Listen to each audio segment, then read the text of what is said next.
7 years ago, she vanished like a ghost, leaving only a scrawled note. I need to be free. Now she's standing on my doorstep, suitcase in hand, and I'm staring at a stranger who shares my blood.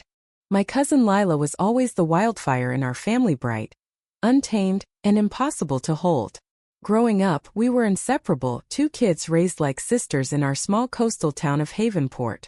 Our summers were spent chasing waves, stealing cookies from Aunt May's kitchen, and whispering dreams under the stars. Lila wanted to paint the world, to live a life bigger than our sleepy town. I wanted stability, a home, a family. We were different, but we balanced each other. Until she broke that balance. At 22, Lila packed her life into a duffel bag and left without a word to anyone but me. Her note was tucked under my pillow. Clara, I need to be free. Don't hate me. I didn't hate her, I was gutted.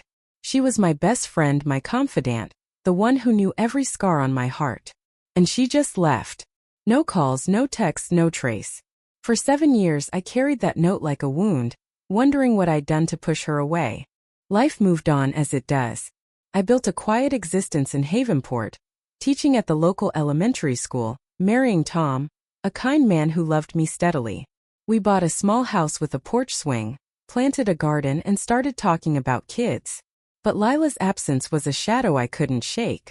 Every family gathering, every holiday, her name hung unspoken in the air. Aunt May would cry quietly. Uncle Dan would change the subject. We all assumed she was chasing her dreams in some far-off city, maybe Paris or New York, painting her heart out.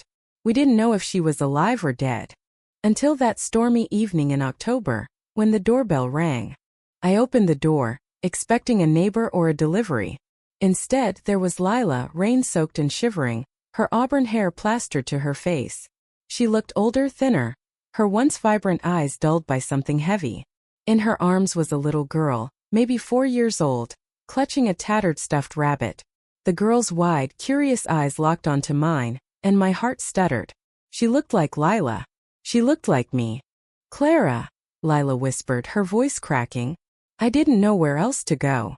I stood frozen, my hand gripping the doorframe. 7 years of silence, and she shows up with a child? My mind raced with questions, but anger surged first.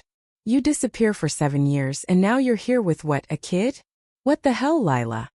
Her face crumpled, but she didn't back down. Please, just let us in. I'll explain everything. Tom appeared behind me, his calm presence grounding me. Clara, let's hear her out, he said softly.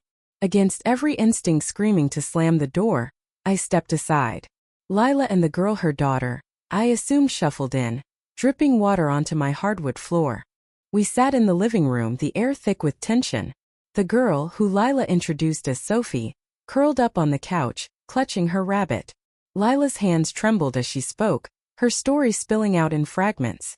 She'd left Havenport to chase her art, landing in Chicago, where she fell in with a crowd of free-spirited creatives. She painted, exhibited, lived the life she dreamed of. But then she met Ethan, a charming musician with a dark streak. He swept her into a whirlwind romance that turned toxic.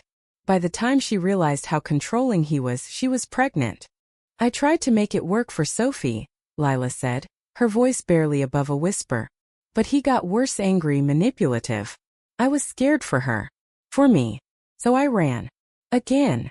She'd been moving from city to city, scraping by with odd jobs, keeping Sophie safe.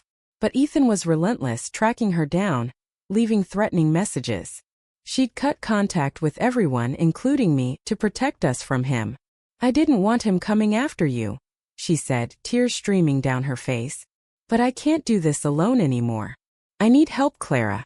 I need family. I wanted to scream. She'd chosen to vanish, to leave me wondering if she was even alive. And now she expected me to fix her mess? But then I looked at Sophie, her small hands clutching that rabbit, and my anger faltered. She was innocent, caught in the wreckage of her mother's choices. Over the next few days, Lila and Sophie stayed with us. Tom, ever patient, took to Sophie immediately, teaching her to make pancakes and reading her bedtime stories. I was less forgiving. Every time I looked at Lila, I saw the note, the years of silence, the betrayal. But I also saw the girl I'd loved like a sister, now broken and pleading for a second chance. One night after Sophie was asleep, Lila and I sat on the porch swing, the air heavy with the scent of rain. I know I hurt you, she said. I thought I was protecting you by staying away. But I was wrong. I was selfish.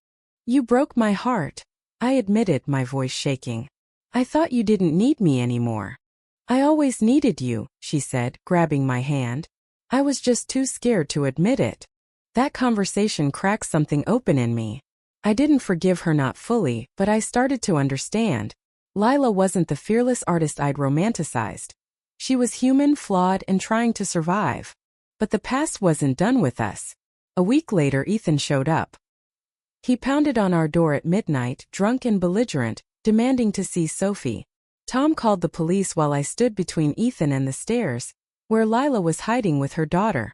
You're not taking her, I said, my voice steady despite the fear clawing at my chest. Ethan lunged, but Tom tackled him, holding him until the police arrived. They arrested him for trespassing and violating a restraining order Lila had filed. As they dragged him away, he screamed threats, but I saw the fear in Lila's eyes fade, replaced by something like relief. In the weeks that followed, Lila started rebuilding her life. She got a job at a local art gallery, enrolled Sophie in kindergarten, and began therapy to heal the scars Ethan had left. I helped where I could, babysitting, cooking dinners, listening when she needed to talk. It wasn't easy. Trust is a fragile thing, and ours was still mending. But every time Sophie laughed or Lila smiled, I felt the pieces of our family coming back together. One evening, as we sat around the dinner table, Sophie drew a picture of two women holding hands under a rainbow. That's you and Mommy, she said, handing it to me. I looked at Lila, and for the first time in years, I saw the girl I'd grown up with, the one who'd promised we'd always have each other. Life isn't a fairy tale. Lila and I still argue, still carry the weight of those lost years. But we're learning to be family again. Not just for us, but for Sophie, who deserves a home where love outweighs the pain. What would you have done in my place? Would you have opened the door for Lila, knowing the hurt she caused? Or would you have protected your heart and turned her away? Share your thoughts. Where do you stand on forgiveness, family, and second chances?